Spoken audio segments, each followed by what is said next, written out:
everyone, it's Don and Tracy, our RVing adventures. Today we're in Williamsburg, Virginia, and we're going to do a couple of distillery tours. The first one is the Copper Fox. So we don't know if they'll let us take video inside or not, but if they do, we'll have video. If not, we'll have lots of pictures. So, we'll make a video. That's right, we'll make it into a video. So come on, let's go inside. About to leave, already packing. Come with me, I'm not really asking. We'll get away to a place where we don't know. About to see the world in action, what we can be. Oh, pretty. It's a nice and quiet place. Let's see. Wait. Whiskey tasting here, distillery tours.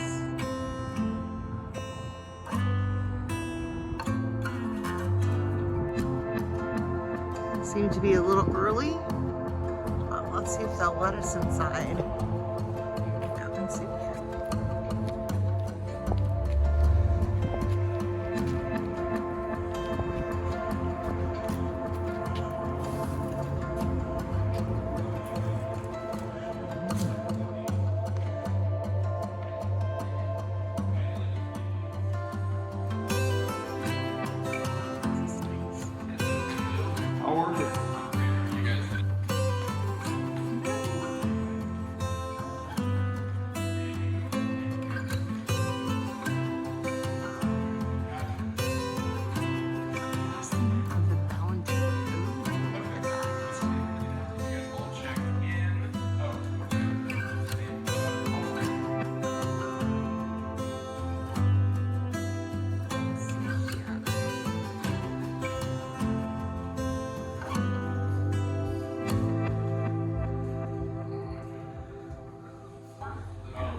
Hopefully educate you a little bit about whiskey, show you some cool stuff.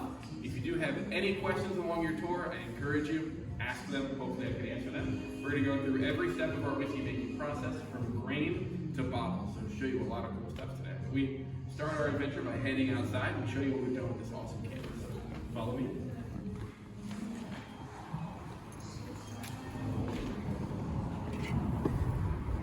Won't keep you in the cold too long. You guys, what we've done with this really cool place that we call Copper Fox. We'll start by heading into some of these outbuildings and show you some of the renovations we've done over the years.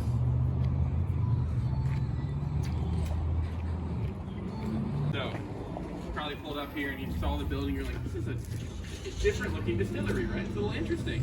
This campus was actually built in the 40s, ran for many years, and a successful business of its own, and eventually ran its course. Luckily for us, this is our second location.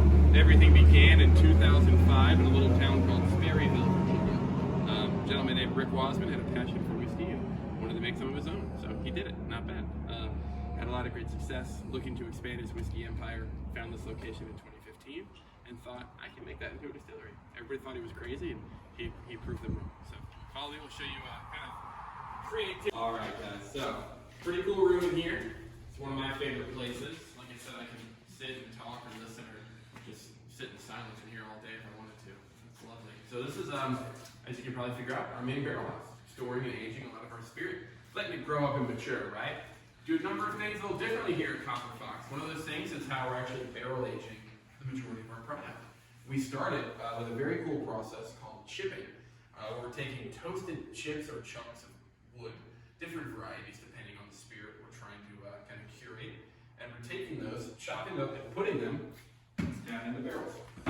We do that. This is a little test, little play barrels for you. I'm not sticking my hand right in a fresh barrel of whiskey, I promise. But I'm going to pull one of these guys out. It's just an empty barrel storing chipping bags. Looks like a big sachet, big tea bag, right? Nothing too crazy. But nice big chunks of wood, not little tiny chips or anything.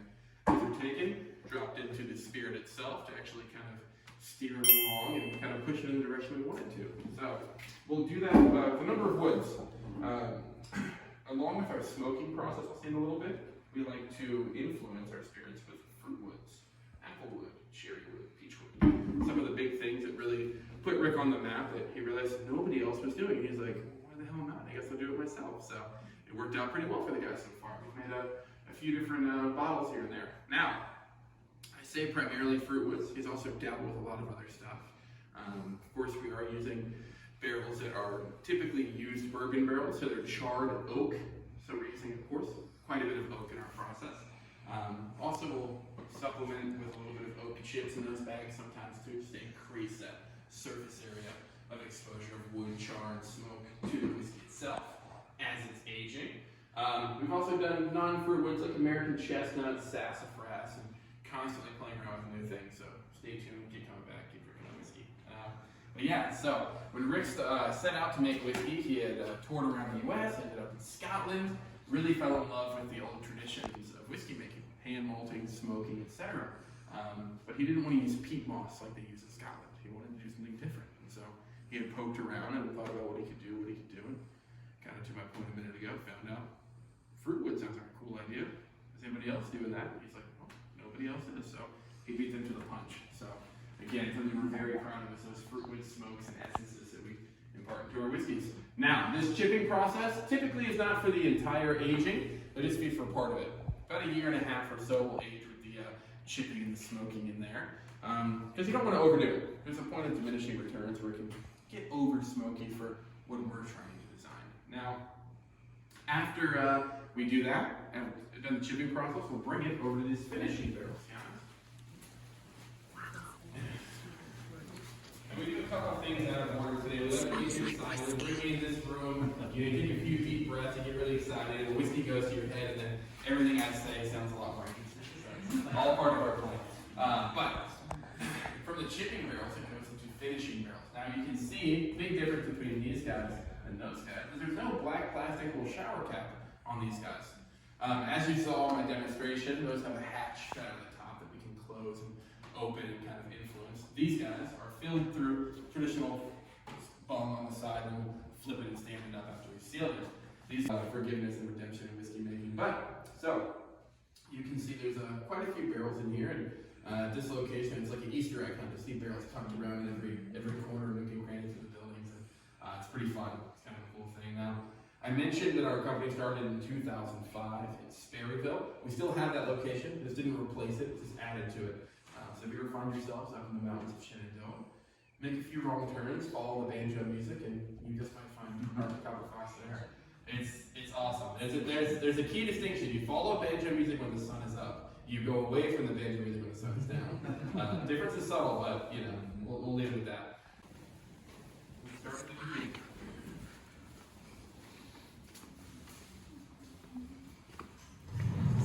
All right, so we're making whiskey, right? So we're taking a grain distillate and then we are barrel aging it. Pretty much all you need. Now there's, dozens if not hundreds of subsets of whiskey and stuff these days. There's new ones coming out every day that I'm beginning to know the name of. We specialize in single malt whiskeys, rye whiskeys, corn whiskeys, American whiskeys, and we make a bourbon and even a gin. And then recently we even made a liqueur called, a style of liqueur called Amaro, so Italian style, kind of bitter liqueur. So yeah, pretty good range. So grain is brought in these big bags here behind you. These, all of our grain is grown and sourced in Virginia. It's been that way since the beginning. Some of the very first partners, and Rick to see his grand vision just for that. It's a crazy idea. It's one just family-run conglomerate farms ranging from Northern Virginia, for the most part. And we use them to this day. Great partners, awesome people. A gentleman by the name of Billy Dawson, he insisted on being part of it. So we're very happy to have had his help along the way. Now, I've listed a number of types of whiskey. So we're using barley, we're using corn, we're using wheat, we're using oats, and we're using rye. So whole different types of stuff. For the barley, we are typically using that to make a single malt whiskey. We'll use it to kind of supplement a few other spirits, but single malt means a single malted grain is going into that spirit. It's actually pretty straightforward once you break it down that way.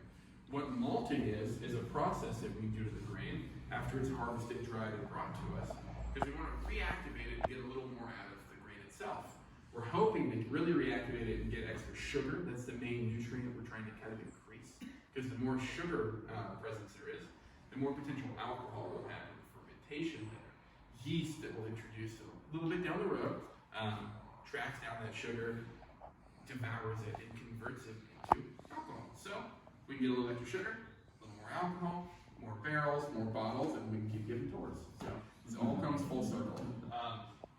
So we'll take grain, primarily barley, lift it up and over into this tank here. We'll drop the grain down in there. As you see, we've dialed in the forklift over the years. We've figured out exactly where the ceiling is. Now, drop the grain in there, and we'll fill it up with water. Each one of these bags is typically brought to us at 2,000 pounds. So about 3 bags at a time, this thing will have about 6,000 pounds or 3 tons of grain in there. So quite a bit of grain goes on at once. Drop that in there, fill it up with water, soak it, not too long, not too short, just enough to kind of hydrate the grain. We don't want to swell it or burst it or actually damage the grain. And then we'll drain the excess water out. We'll use what we like to lovingly call our grain transfer devices you see here, very high tech, and we'll hand cart all that over into the next building so we can begin really the malting process that we're going to rake and stimulate and spread it out to encourage germination. And that's going to increase that sugar level. So follow me, I'll show you. What's wrong, Don?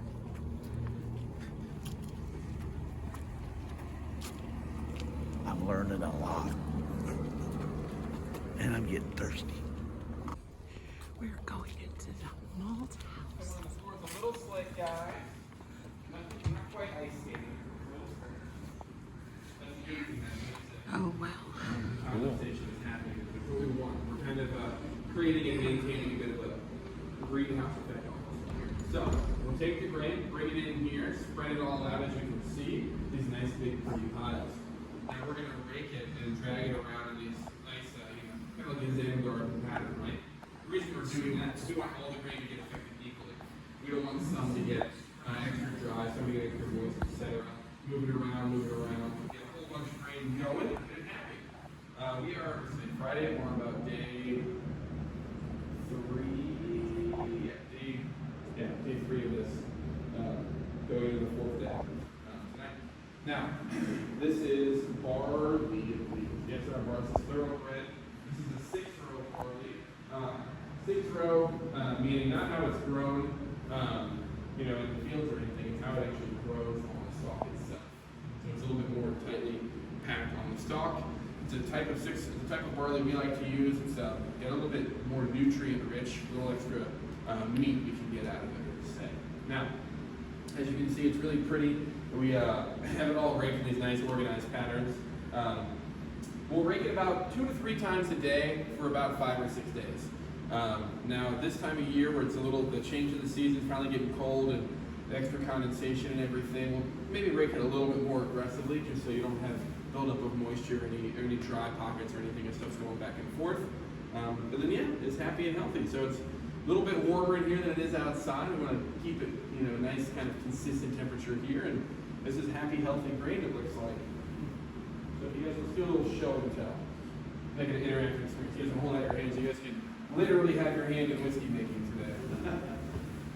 You guys didn't know I was going to put you to work, did you?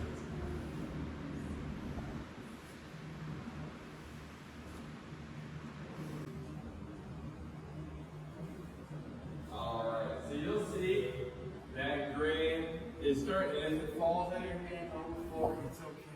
It's where it's going, guys. You'll see there's little tails are starting to form. Feel free to smell it. It smells great. It smells like it looks, right? It smells like grain. Nothing too crazy, not quite, changing the world or anything, but it's delicious, happy, healthy grain for us. You'll see the tails are forming, starting to split open a little bit, starting to open up. This germination process is beginning. Germination is essentially the process right before sprouting. We don't want to get it to sprout. We want to get right up to the edge and then stop. Because again, kind of the point of diminishing returns eventually. So yeah, happy, healthy grain. Feel free to throw it back into either pile, and you can, again, officially say you have your hand in whiskey making. Come back 3, 4 years or so and drink whiskey, and maybe you help make it. There you go. 2022, there's maybe a dozen distilleries in the world or so that are doing this by hand this way. There's a lot of modern automation and technology, similar or like processes, but we wanted to keep the human element intact, and Rick was very passionate about again, keeping those traditions going. So we really swear by it. I'm very proud of it. So heck yeah.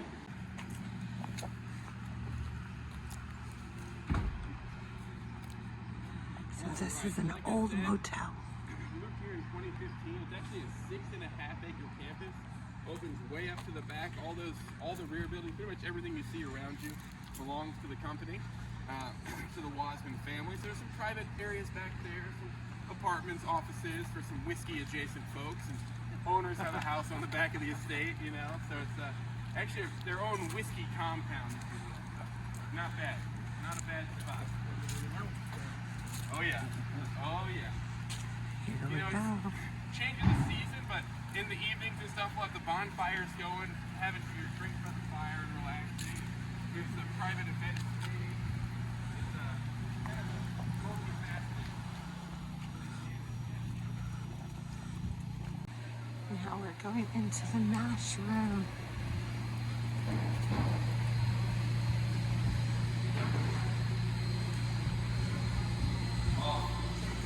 Alright, so now, this is where we start cooking it up so we can, start moving it along. Right? So we've taken the grain, we've smoked it, we've malted it, we've treated it, bag it back up, run it through our mill outside, get it nice and fine, like a flour-like consistency. You know, almost powder. Like these big blue and white bins, use our trusty forklift, lift that up and over. There's just enough clearance over these guys. Take your time and drive slow. Just get it right over the lip. There you go. On the bottom of this. Grain, now in the flour-like position, right? Drops right into these tanks so we can start mixing it with water. These are each going to be a 2,000-gallon tank. Standard cook is going to be about 1,600 gallons of burn, 1,400 gallons of water, and about 3,600 pounds of milled flour grain. So more than half of what you saw on the floor today is going to be used for one cook. We got to see it from the bottom. You can't quite see it from down there. Now, this is, again, you can really smell what's happening in here. Morgan, what's going on in here? So we have two of our peachwood cooks in various different states. We have this guy right here. As you can see, I'm adding a little bit of water to top it off to our full 2,000 gallons. When we do the initial add of water, we don't add the full 1,400 gallons because we need to introduce steam. And steam's going to introduce a little bit of water. So to avoid overflowing this guy, we undercoat by about 10 inches and just top it off up in there. So this is now done told. We're cooling it off. In about 2 hours, I'll pitch the yeast in here. We'll let it sit for about 5 days, and once it's done fermenting, it'll look a little bit more like this. The reason this tank is half empty is I've already pumped half of it over to our still. Now you might wonder, why do we pump half over at a time? Because this is a 2,000-gallon tank, and the still is only 1,000 gallons. Sounds simple. So this is very still, nothing going on, because the yeast has already eaten up the sugar inside, and it's now died out. So basically, it's a big old vat of really yeasty and grainy beer at this point. So grain, water, alcohol is all that's really in there, and the still is going to be used to separate those three things. Next stop, it's time to bottle.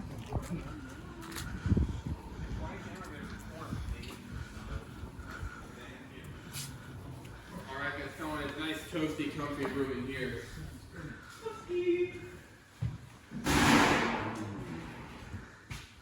What's in here? You guys want to smell a big old bucket of whiskey? Please don't climb over the barrel. We've had one too many incidents, people trying to pickle themselves. This is already touched fruit. Nah, I didn't really just dump it. This is fresh out of the barrel, hasn't been proofed and filtered to finish it. This is basically straight from the well itself. It's a bottle of our, or a barrel of our chestnut American whiskey. Maybe we'll try some. Not for this stuff, but some fancy product. Now, we've gone through, when we think one's ready, we'll take some samples out of it, of course, before we commit to dumping the whole damn thing out. Hopefully, at least we do. Then we'll start filtering, we'll start proofing, we'll start, polishing it up, and before we can start putting it in bottles. Now, you can see from that side work, right, you can see our bottling system over here. It works as fast as any man, woman, child, or Gabriel today can go. It's basically a hand bottling system for the most part. Yeah, we do it, again, kind of the old-fashioned way, just cranking out whiskey, right? This little thing feeds right down into it, and fill it up, slap some caps on it, put it in line over the chopping block over here. As you can see, Gabriel working hard, and he's labeling and inspecting, and then labeling, hopefully, every single one of these bottles of product. So, again, the old-fashioned way, keeping that human element intact, and we want to, again, do it this way for as long as we can. Really cool thing I'll also highlight about our process, every single label. So you can see what batch number it is. Since we started in 2005, we continue to evolve as a company and constantly striving to make better and more impressive whiskeys. So if you had something from 10 years ago, it might have a slight different character. We get it this year. Hopefully it's a good thing. When we taste it, we go, "Ooh, is that as good? Maybe even better than the last batch." Not just, "Does it taste like the last one?" Cool. Put it out there. We want to make sure that we like it before you drink it. So, yeah, if you don't drink it, we will. So it's not going to go to waste. Is this your favorite part? This is my favorite part, the taste. This is bourbon. So which one is that one? This is the bourbon. It's This limited. is a limited edition that they have. So we're going to give this a shot.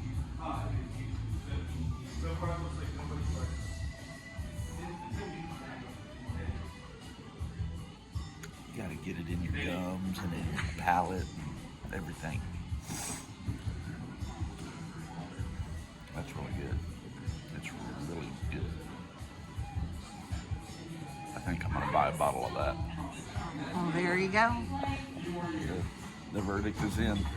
The verdict is in. He made his choice. Yeah. This is our first stop on the tour. Yeah. We're doing several distilleries here in Williamsburg or in Virginia. Yeah. We're I gonna am load up. excited. We're gonna load up. We're going to have to get a new RV, babe. So Don, of course, is happy. He's got to do some tasting. I am here and I've got the water. I'm not a big whiskey or bourbon person, so this is my drink of choice. It's going to be a long tour. Don't let her fool you with moonshine.